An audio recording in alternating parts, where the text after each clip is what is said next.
Hello, everybody, and welcome to your Bankruptcy Nerd Alert for February. It is March 5th, and this is my really fun bankruptcy nerd thing that I like to do every month, going through the most recent filing numbers, talking about kind of what's happening, and just being a bankruptcy nerd in general.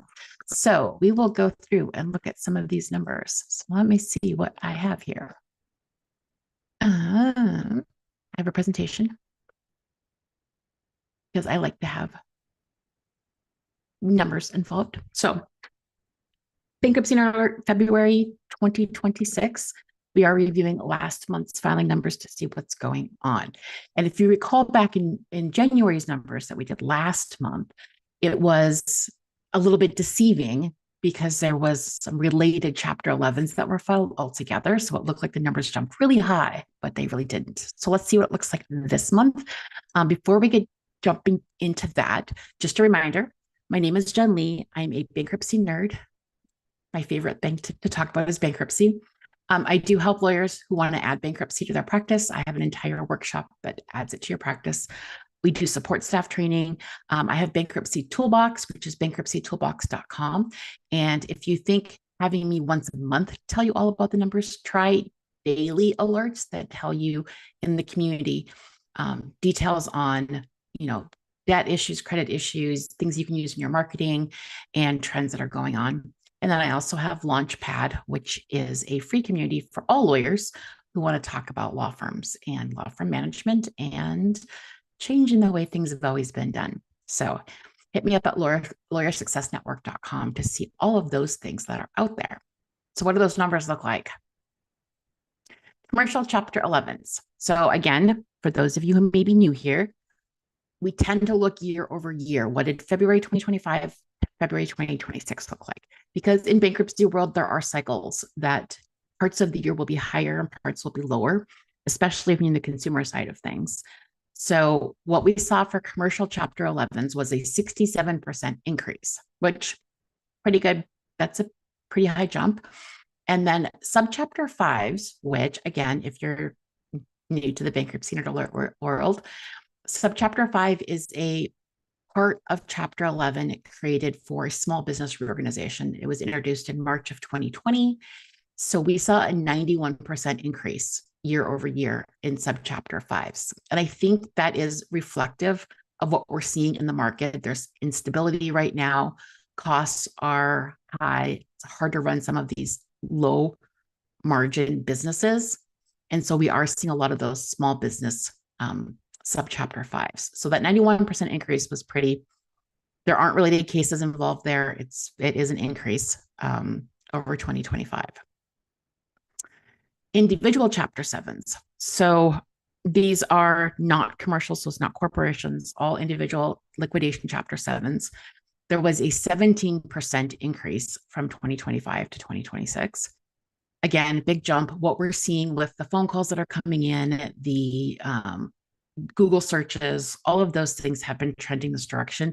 I've been talking about it for 2 years now, the direction it's going. And so that 17% increase is about on trend with what we're seeing year over year. For Chapter 13s, which are also individuals, sole proprietors can file Chapter 13, but it's not for an entity. It's only individuals can file Chapter 13. And this was a 9% increase. So it is a bigger increase than we saw January over to January. Remember, in order to file Chapter 13, someone has to have regular monthly income. And so they have to be employed. So when we see layoffs pick up, we often see Chapter 13s decrease because you have to have monthly income in order to file for Chapter 13. But that 9% increase is up over where it was in January.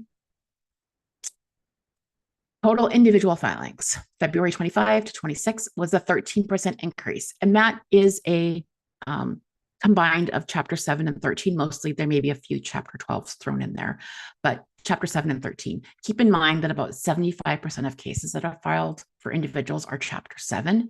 And so when you see that increase, it's not usually like right in the middle of where Chapter 7 and 13 is. It's usually closer to the Chapter 7 number, which was 17%. Because there are more Chapter 7s filed than Chapter 13s. There are different tools that you use for different situations. Have you had enough bankruptcy nerd talk yet? If you are interested in the upcoming live trainings, I have tomorrow afternoon the strategic speaker speaking for bankruptcy marketing development. That is for members of Bankruptcy Toolbox, which is monthly subscription that gets you marketing templates, discussions, trainings, all kinds of things. The other thing in Bankruptcy Toolbox coming up next week is Hypo Hour, which is an hour Zoom that's not recorded. And we just get to run through all the crazy scenarios that you may have questions about, or if you're fairly new and you have a case that you're curious on what you should prepare for it.